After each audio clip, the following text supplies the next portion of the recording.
جو آیت مقدسہ میں نے آپ کے سامنے تلاوت کی ہے نا، اللہ تعالیٰ فرماتا ہے وَمَا أَرْسَلْنَاكَ إِلَّا رَحْمَةً لِلْعَالَمِينَ، محبوب صلی اللہ علیہ وسلم ہم نے آپ کو نہیں بھیجا مگر تمام جہانوں کے لیے رحمت بنا۔ اللہ رب العزت نے دنیا کے اندر کم و بیش 1,24,000 پیغمبروں کو بھیجا۔ ہر نبی اور رسول کو رب ذوالجلال عز و جل نے کمال بخشا۔ کسی نبی کو کسی علاقے کا نبی بنا کر بھیجا، کسی نبی کو کسی قوم کا نبی بنا کر بھیجا، کسی نبی کو کسی شہر کا نبی بنا کر بھیجا، کسی نبی کو کسی ملک کا نبی بنا کر بھیجا۔ جب رب ذوالجلال عز و جل نے اپنے محبوب علیہ السلام کو دنیا میں بھیجا تو نہ کسی علاقے کا نبی بنا کر بھیجا، نہ کسی قوم کا نبی بنا کر بھیجا، نہ کسی شہر کا نبی بنا کر بھیجا، نہ کسی ملک کا نبی بنا کر بھیجا، بلکہ رب ذوالجلال عز و جل نے اپنے محبوب کو وَمَا أَرْسَلْنَاكَ إِلَّا رَحْمَةً لِلْعَالَمِينَ بلکہ تمام جہانوں کے لیے رحمت بنا کر بھیج دیا۔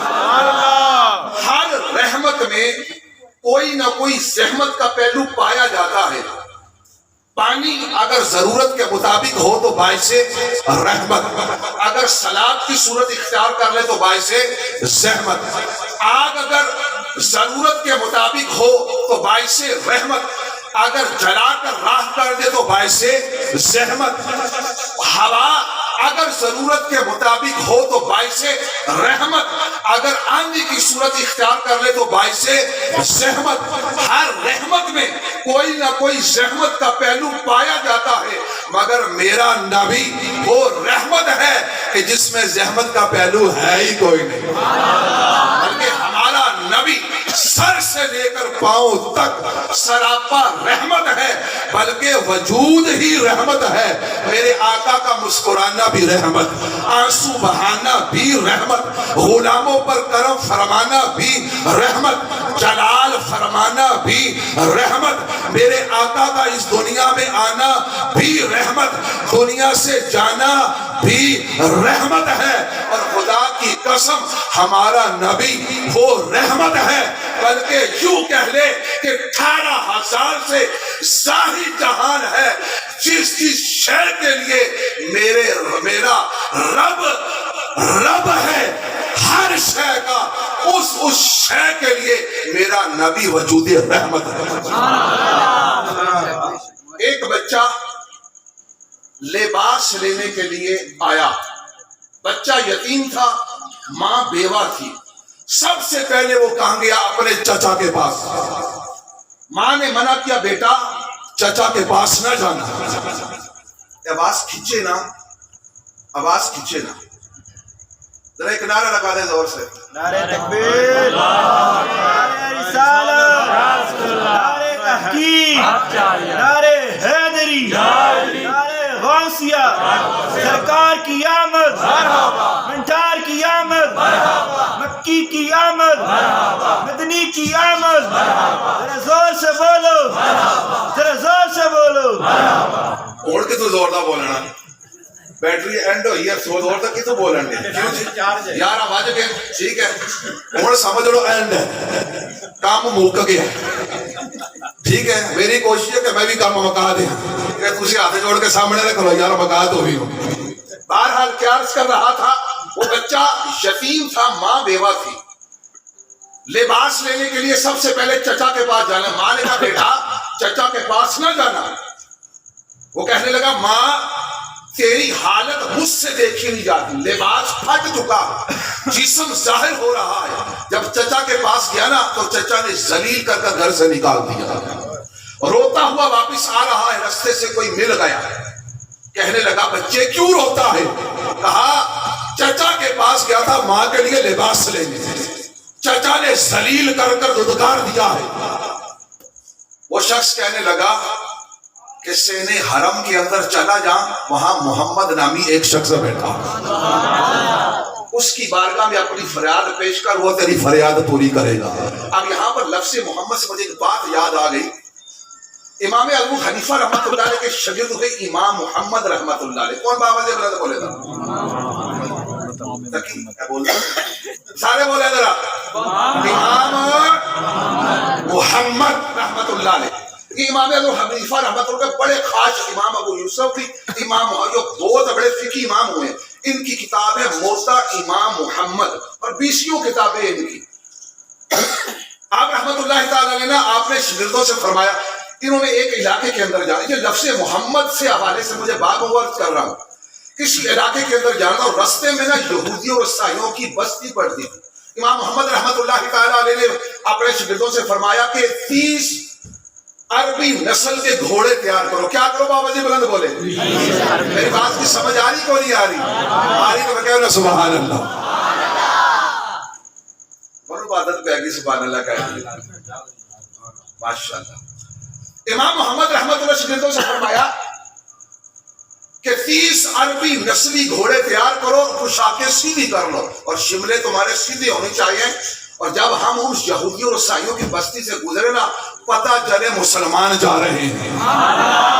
سب 32 گھوڑے امام محمد رحمت اللہ بڑے خوبصورت تھے, اللہ نے بڑا حسن و جمال آپ کو عطا فرمایا. اور امام ابو حنیفہ رحمت اللہ علیہ نے انہیں پردے میں پڑھایا کرتے تھے. کس کو؟ امام محمد کو. ان کا حسن و جمال بڑا تھا. اور آپ کے شاگرد یہ نعرے بلند کر رہے تھے امام محمد آ گئے, امام محمد آ گئے. جب یہودی وہاں کے لوگوں کا ایک رواج تھا کہ کوئی آتا نا ان کی بستی سے گزرتا نا تو عورتیں چھت پر چڑھ جاتی, بچے جب جوان مرد وہ گلیوں میں نکل آتے تاکہ دیکھتے کون گزر رہا ہے. جب امام محمد کے نعرے لگے نا تو ایک عورت کی نظر امام محمد کے چہرے پر پڑتی, ادھر چہرے پر نظر پڑتی ہے, ادھر کلمہ پڑھنا شروع کر دیتی ہے. ایک نے پڑھا, دوسری نے بھی پڑھنا شروع کر دیا, تیسری نے بھی پڑھنا شروع کر دیا, یہاں تک کہ ساری کی ساری عورتیں کلمہ پڑھ کر مسلمان ہو گئی. جب عورتوں کو کلمہ پڑھتے دیکھا نا مردوں نے بھی کلمہ پڑھنا شروع کر دیا. لوگ ایک شخص مسلمان نے کہا ایک عورت سے کہ مائی صاحبہ یہ وہ محمد نہیں جسے آپ محمد سمجھ رہے ہیں. وہ مائی کہنے لگی محمد وہ ہے یا نہیں, اسی کلمہ پڑھ لیا ہے. اگر نکا محمد ایڈا سونا تو وڈا محمد کیڈا سونا ہوئے گا. سبحان اللہ. گل پسند آئی کو نہیں؟ سبحان اللہ اچھی کہہ دیں تو پھر ایک نعرہ بھی لا دے. تاجدار ختم نبوت زندہ باد, تاجدار ختم نبوت زندہ باد, نعرہ رسالت, نعرہ رسالت. انہوں نے کہا چھوٹا محمد انڈا سونا ہے تے وڈا محمد کتنا سونا ہوئے گا. ہم کہتے ہیں اگر امتی کا نام محمد ہو اس پر رب اپنی عطاؤں کے دروازے کھول دیتا ہے, تو جس محمد کا ہم نے کلمہ پڑھا ہے اس محمد کی شان کا عالم کیا ہوگا. اچھا وہ کہنے لگا کہ صحن حرم میں محمد نامی ایک شخص بیٹھے ہیں, جا ان کی بارگاہ میں اپنی فریاد پیش کر, وہ تیری فریاد پوری کریں گے. مگر یہ سن لے ان کا مذہب اور ہے.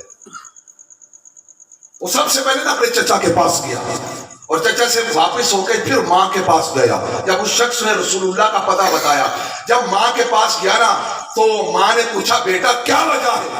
کہا چچا نے رلا دیا, دھکے دے کر نکال دیا, اور مجھ سے ماں تیری حالت دیکھی نہیں جاتی.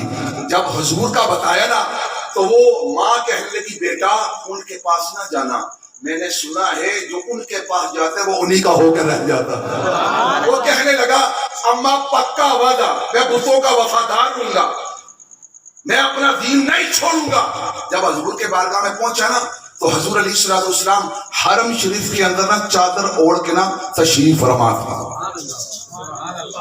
تو جاتے کہنے لگا سب سے پہلے میری بات سن لیں. وہ بچہ کہتا ہے میری بات سن لیں, میں نے آپ کا اسلام قبول نہیں کرنا. حضور مسکرائے, فرمایا کس کام سے آیا تھا بیٹا؟ کہا ماں کے لیے میری ماں بے لباس ہے، اپنی ماں کے لیے لباس لینے کے لیے آیا ہوں. میرے آقا نے اپنی رحمت والی چادر اتاری نا، اس بچے کے سر پر رکھ دی. وہ بچہ جب گھر لے کر آیا نا تو ماں کے جسم پر ڈال دی. ماں پوچھتی ہے بیٹا تم نے ان کا دین تو قبول نہیں کیا؟ کہا میں نے ماں وعدہ کیا تھا، میں نے پہلے کہہ دیا تھا میں نے آپ کا دین قبول نہیں کرنا. ماں کہنے لگی بیٹا ان کا دین قبول کر لیتا، کیوں کہ جن کی رحمت والی چادر ہمارے سروں پر آ گئی ہے وہ نبی کتنی شانوں والا ہے، اس کا دین بھی کتنا پیارا ہوگا. ماں بیٹا آقا کی بارگاہ میں پہنچتے ہیں، عرض کرتے ہیں اے اللہ کے رسول تیری بارگاہ میں آنا ہمارا کام تھا، کلمہ پڑھا کر غلام بنا آپ کا کام ہے. یہ وہ بارگاہ ہے میرے نبی کی کہ جن کی بارگاہ میں اپنے تو کیا کافر بھی آتے ہیں، میرے آقا ان پر بھی اپنی عطاؤں کے دروازے کھول دیتے ہیں. اس لیے میرے امام نے فرمایا میرے کریم سے اگر قطرہ کسی نے مانگا دریا بہا دیے ہے، دربے بہا دیے ہے. میرے آقا سے کوئی قطرہ مانگتا ہے میرے آقا اس پر اپنی عطاؤں کے دروازے کھول دیتے ہیں. بلال حبشی رضی اللہ تعالیٰ عنہ وہ سیاہ فام غلام تھا. کیا تھا بابا جی بلند بولے؟ سیاہ فام غلام تھا، رنگ سیاہ ہے، ہونٹ موٹے موٹے ہیں، اشہد ان کو اشہد ان پڑھا کرتے ہیں. مگر حال یہ ہے اللہ کی بارگاہ میں، مصطفیٰ کی بارگاہ میں مقبولیت کا حال یہ ہے چلتے زمین پر ہے، قدموں کی آہٹ جنت میں سنائی دیتی. یہ بخاری شریف کے اندر حدیث موجود ہے. اچھا یہ بھی میں عرض کرتا ہوں، بعض لوگ حضرت بلال کا یہ واقعہ سناتے ہیں، وہ خاص کر قوال حضرات کہ آپ نے اذان نہیں کہی، سحر نہیں ہوئی، اس کی کوئی حقیقت نہیں. اور ایک وہ کوڑے والا واقعہ، اس کی بھی کوئی حقیقت نہیں. اور ایک وہ مائی والا جو مائی گٹھڑی باندھ کے بیٹھی سی اور سرکار سے تشریف لائے. صاحب مکے میں معاذ اللہ ایک جادوگر ہے، اس سے بچنے کے لیے میں اپنا شہر مکہ چھوڑ دی، اس کی بھی کوئی حقیقت نہیں. یہ وائسین بیان کرتے ہیں. اگلی جو بات میں کرنے لگا اس کی حقیقت موجود ہے. اس پر مفتیان کرام نے کہا یہ ٹھیک ہے. بلال حبشی رضی اللہ عنہ وہ تھے خدا کی قسم کہ سیاہ رنگ، ہونٹ موٹے موٹے، اشہد ان کو اشہد ان پڑھ کر مقام میں نے عرض کر دیا اللہ اور اس کے رسول کی بارگاہ میں کیا تھا. مگر میں آپ سے یہ پوچھنا چاہوں گا بلال حبشی کی یہ شان، زمین پر چلتے ہیں قدموں کی آہٹ جنت میں سنائی دیتی ہے، وجہ کیا ہے؟ کہ نمازوں کی وجہ سے. بولے بابا سے بلند ذرا. نمازوں کی وجہ سے، روزوں کی وجہ سے، حج کی وجہ سے، زکات کی وجہ سے، نماز پڑھنے کی وجہ سے، تبلیغ کی وجہ سے نہ، غلامی مصطفیٰ کی وجہ سے. حضور کی غلامی کی برکت سے یہ مقام اور مرتبہ ملا. بلال حبشی وہ تھے خدا کی قسم، امیہ بن خلف آپ پر ظلم و ستم کرتا، سرکار کے چہرے کو دیکھا نا مصطفیٰ کے ہو کر رہ گئے، کلمہ پڑھ لیا. امیہ بن خلف ظلم و ستم کرتا ہے، ریت گرم ریت پر گھسیٹتا ہے، چھاتی پر پتھر رکھتا ہے، طرح طرح کی اذیتیں دیتا ہے. مگر قربان چاہے بلال حبشی کی عظمت پر ایک ہی جملہ تھا، اب میری نگاہوں میں جچتا نہیں کوئی، جیسے ہے میرے سرکار ویسا نہیں کوئی. ابو بکر صدیق رضی اللہ عنہ نے خرید کرنا جب آزاد کیا، حضور کی غلامی میں پیش کر دیا نا، تو خدا کی قسم رسول اللہ کی غلامی کے برکت سے مرتبہ کیا ہے. میرے آقا نے ایک دن بلال آئے نا، حضور نے فرمایا بلال کل بروز قیامت امتیوں میں سے جنت میں سب سے پہلے جانے والا تو ہو. اس میں سے جامعہ ترمذی کے اندر حدیث موجود ہے حضرت ابو بکر کا ہے، کس کا بابا جی بلند بولے؟ اور ایک روایت میں حضرت بلال کا ہے. یار چاہے ابو بکر پہلے جائے چاہے بلال جائیں، اے تے جنت دینے والا جانا یا جنت لینے والے جانا. ہم نے تو جو سنا پڑا ہے وہی بتا رہے ہیں. بلال حبشی رضی اللہ عنہ کو نے فرمایا بلال امتیوں میں سے سب سے پہلے کل بروز قیامت جنت میں جانے والا پہلا شخص تو ہوگا. حضرت بلال حبشی رضی وجد میں آگے عرض کرتے ہیں یا رسول اللہ صلی اللہ علیہ وسلم کیا میں حضرت ابو بکر سے بھی پہلے داخل جنت ہوگا؟ فرمایا ہاں تو ابو بکر سے بھی پہلے داخل جنت ہوگا. پھر عرض کی یا رسول اللہ کیا میں حضرت عمر سے بھی پہلے داخل جنت ہوگا؟ فرمایا ہاں تو عمر سے بھی پہلے داخل جنت ہوگا. پھر عرض کی یا رسول اللہ کیا میں عثمان غنی سے بھی پہلے داخل جنت ہوگا؟ فرمایا ہاں تو تو عثمان غنی سے بھی پہلے دار جنت ہوگا. پھر عرض کی یا رسول اللہ کیا میں مولا مشکور قصار سے بھی پہلے دار جنت ہوگا؟ فرمایا ہاں تو علی سے بھی پہلے دار جنت ہوگا. یا رسول اللہ کیا میں تمام نبیوں سے بھی پہلے دار جنت ہوگا؟ فرمایا ہاں تو تمام نبیوں سے بھی پہلے دار جنت ہوگا. پھر عرض کی یا رسول اللہ کہ میں آپ سے بھی ہاں. فرمایا مجھ سے بھی پہلے دار جنت ہوگا. یہ سنا نا چہرے کا رنگ متغیر ہو گیا. عرض کرتے ہیں یا رسول اللہ صلی اللہ علیہ وسلم لوگ کیا کہیں گے کہ آقا بعد میں غلام پہلے جنت میں. میرے آقا نے فرمایا بلال عرش کا سورج پلٹ کر واپس ہو سکتا ہے, عرش کے ستارے ٹوٹ کر زمین پر آ سکتے ہیں, مگر محمد عربی صلی اللہ علیہ وسلم کی زبان سے نکلی ہوئی بات واپس نہیں ہو سکتی. تو کل بروز قیامت میری سواری کی لگام پکڑے غلام کی حیثیت سے جائے گا, میں تیرے پیچھے سردار کی حیثیت سے داخل جنت ہوگا. سیدی مرشدی سیدی مرشدی غلام ہے غلام ہے غلامی رسول میں جو ہو نہ عشق مصطفیٰ زندگی فضول ہے. اس نتیجے سے کیا ہوگا؟ یہ شان ہے خدمت گاروں کی, سردار کا عالم کیا ہوگا. اور پھر میں آخری بات کرنے لگوں. حضور ہم گناہ گاروں پر بڑے شفیق ہیں. کیا ہے قرآن کیا کہتا ہے؟ حریص علیکم بالمؤمنین رؤوف الرحیم, کہ تمہارے مومنوں کے چاہنے والے تم پر رؤوف بھی ہے, تم پر رحیم بھی ہے. تکلیف تمہیں ہوتی ہے, ٹھوکر تمہیں لگتی ہے, پریشان تم ہوتے ہو, گمت حضرہ میں دل مصطفیٰ کا دکھتا ہے. کل قیامت کا دن ہوگا نا, حضور کیا ارشاد, حضور کے ایک صحابی آ گئے, یا رسول اللہ صلی اللہ علیہ وسلم یہ وہ صحابہ ہیں کہ جن کا ترانہ یہ تھا کہ اب میری نگاہوں میں جچتا نہیں کوئی, جیسے ہے میرے سرکار ویسا نہیں کوئی. آج ایک صحابی یا رسول اللہ صلی اللہ علیہ وسلم, اب یہ آخری بات کرنے لگا ہوں, کر لوں اجازت ہے آپ لوگوں کو؟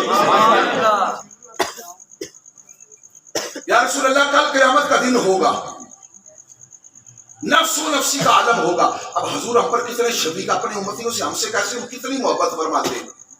یا رسول اللہ صلی اللہ علیہ وسلم آپ کو تلاش کرنا تو کہاں تلاش کر؟ حضور فرمائے 3 مقام ہوں گے. کتنے مقام ہوں گے؟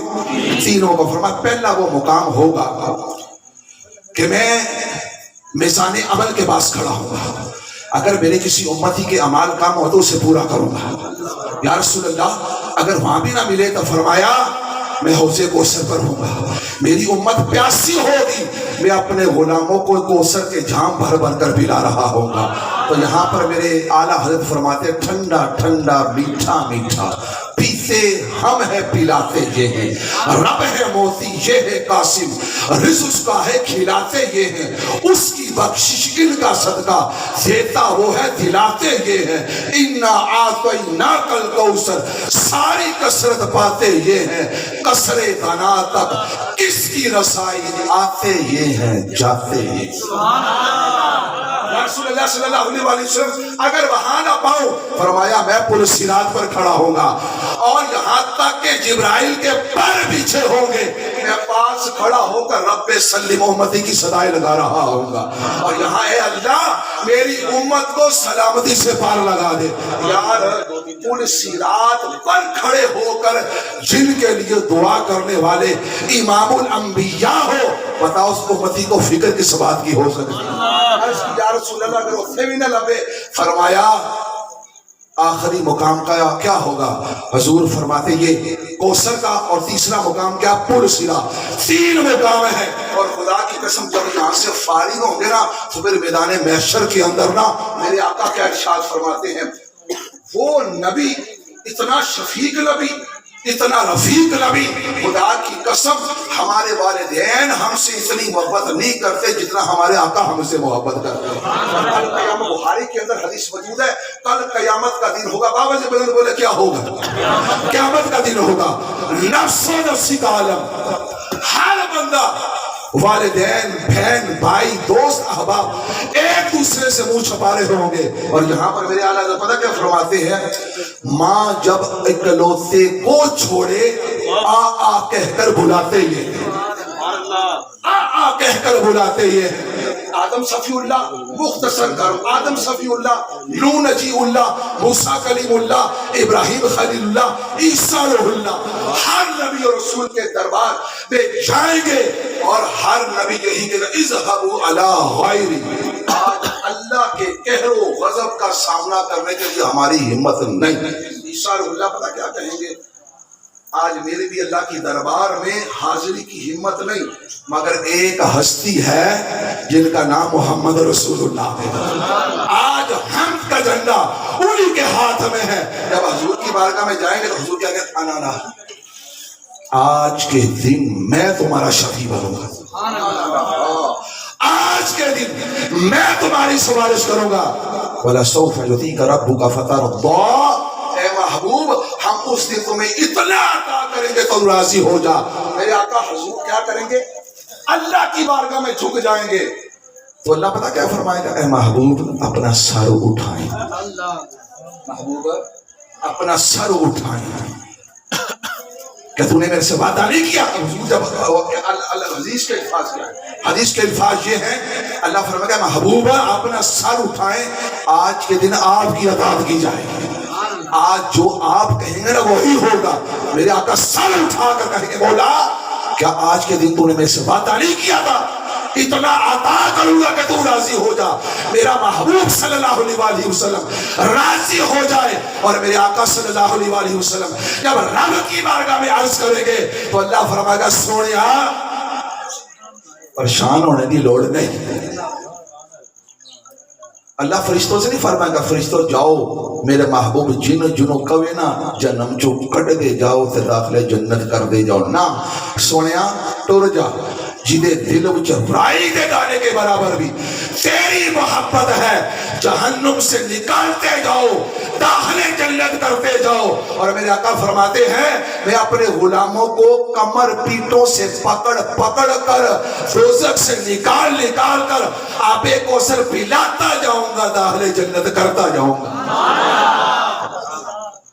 یار جس امت کو اتنی شانوں والا رسول ملا ہو اس امت کو تو اپنی قسمت پر ناز کرنا چاہیے. 12 نبی اور رسول کتنے بابا جی بلند بولے؟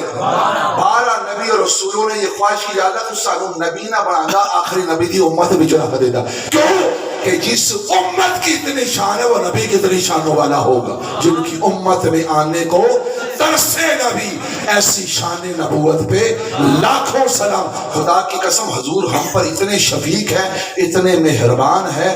کوئی بھی موقع ایسا نہیں دنیا میں آئے تب بھی امتیوں کو یاد رکھا. دنیا میں جب جلوہ فراز ہوئے راتوں کو رو رو کر اپنی امت کی بخشش کی دعا مانگتے رہے. جب ہم قبر میں جائیں گے ہمارے آقا وہاں بھی ہماری دستگیری فرمائیں گے. حشر کے دن بھی آقا جہنم سے نکال کر داخلے جنت کرتے جائیں گے. آج ہم سال کے بعد اپنے نبی کا میلاد مناتے ہیں. کیا ملاتے ہیں بابا جی بلند بولے؟ راہوں کو سجاتے ہیں، گلیوں کو سجاتے ہیں، گھروں مسجد.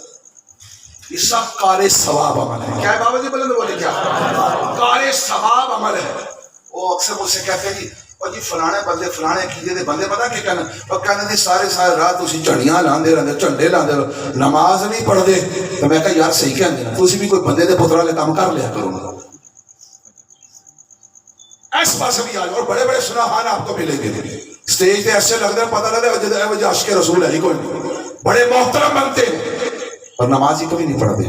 ایسے پروفیسر اور تقریری ملیں گے تمہیں خدا کی قسم فجر ویلے اٹھنا انہاں کو بھی کو نہیں ہوتا. ایسے دائیں بائیں شائیں بیٹھے ہونا کے ساتھ میں آخر میں آپ سے ایک عہد لینا ہے. یار امیر علیہ سنت سے یہ کل میں ایک کلپ سننا تھا. کسی نے سوال کیا حضور یہ راہیں سجانا یہ گلیے بازار لوگ سجاتے ہیں لوگ نماز نہیں پڑھتے. حضور امیر علیہ سنت بڑے پیارے جواب ارشاد فرماتے ہیں اگر ایک عمل کار ثواب ہے نا اس سے ہم منع نہیں کر سکتے. مثال ہے اگر کوئی شخص رمضان کا روزہ رکھتا ہے، کیا کرتا ہے؟ رمضان کا روزہ رکھتا ہے نہ، اکثر لوگ نماز کو نہیں پڑھتے.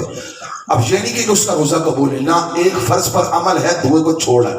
نماز ترک کرنے پر وعید اپنی جگہ پر ہے، اس پر گناہ اور اس پر جو عذاب ہے وہ حکم اپنی جگہ پر ہے. مگر جو راہیں سجائیں گلیاں سجائیں بازار سجائیں یہ بھی کار ثواب ہے. کیا ہے؟ یہ بھی کار ثواب ہے، مگر یاد رکھو یہ عمل مستحبات کے اندر ہے۔ کیا ہے بابا سے بلند بولے؟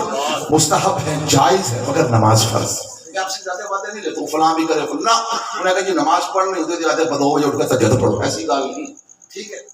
ایک مائیں بہنیں بیٹیاں سن رہی ہیں گھروں کے اندر، ہمارے اظہر بھائی کے گھر آپ سامنے جلوہ فراز ہے، اسٹیج والے بھی بیٹھے ہیں، ایک آواز ہو کر یہ نعرہ لگائیں انشاءاللہ ہم 5 وقت باجماعت نماز پڑھا کریں گے انشاءاللہ۔ سستی کرتے ہیں نا، عموماً سستی کرتے ہیں، کھانے میں سستی نہیں، پینے میں سستی، دکان شاپ اور اپنی جاب پر جانے میں سستی نہیں، سستی ہوتی تو فقط نماز میں ہوتی ہے۔ مگر یہ میلاد کا مقصد صرف لوگوں تقریر کر کے سراہانی کر کے واہ واہ سبحان اللہ کہنا مقصود نہیں ہوتا۔ مقصود کیا ہوتا ہے؟ لوگوں کی عقائد اور اعمال کی اصلاح کرنا۔ یار بندے بن جاؤ، نماز روزے کی بھی پابندی کر لو، حضور کی محبت اپنے سینے میں روشن کر لو، اور یہی اپنے محبت نبی پاک صلی اللہ علیہ وسلم سے محبت کی دلیل ہے۔ محبت کا دعویٰ ہے، دلیل کونی ہے؟ پیارے بھائی ایسا شخص محبت میں جھوٹا ہے۔ اور پھر میں یہ آپ سے وعدہ لینے لگا ہوں آئندہ کے بعد ہماری کوئی نماز نہیں چھوٹے گی انشاءاللہ، اجراٹی لی انشاءاللہ۔ مجھے پتا تھوڑی بیٹری ڈاؤن ہے، ٹھیک ہے، اس لیے تسی لوٹ گئے بستر، ٹھیک ہے، دوا ہوئے تو جان چھوٹے گھر جا کے سو جائے، مگر جان تائیں چھٹڑی جی تو تُسے زور دے انشاءاللہ کہہ لیا اجے بھی کو نہیں آئی انشاءاللہ۔ 5 نمازہ انشاءاللہ 5 نمازہ یار منو بولتے لینے دے دو انشاءاللہ، آئے تو بعد 5 نمازہ پڑھا گے انشاءاللہ۔ نماز ایسا پیارا عمل ہے، اس کی برکت سے اللہ دوسرے عمل کی بھی ہمیں توفیق دے۔ اور میری جو مائیں بہنیں بیٹیاں سن رہی ہیں گھروں کے اندر یا پردے کے اندر، ان سے بھی یہ التماس ہے، قیمتی شے، قیمتی چیزیں لماری میں رکھ کر تالا لگا دیا جاتا ہے، انہیں سنبھال کے رکھا جاتا ہے، کیا؟ اور قیمتی چیز کو گلیوں بازاروں اور چوکوں میں نہیں رکھا جاتا۔ اسلام تمہیں قیمتی کہتا ہے، اسلام تمہیں قیمتی کہتا ہے، گلیوں بازاروں میں بے پردہ نہ پھرا کرو۔ یاد رکھو غلاف ہر عمارت کے اوپر نہیں چڑھایا جاتا، غلاف صرف کعبے پہ چڑھایا جاتا ہے، غلاف ہر کتاب پر نہیں چڑھایا جاتا، غلاف فقط قرآن پر چڑھایا جاتا ہے۔ اور یاد رکھو پردہ وہ کرتی، پردہ وہ نہیں کرتی جو اللہ اور اس کے رسول کے حکم سے باغی ہے، پردہ وہ کرتی جو سیدہ خاتون جنت کی غلام ہے۔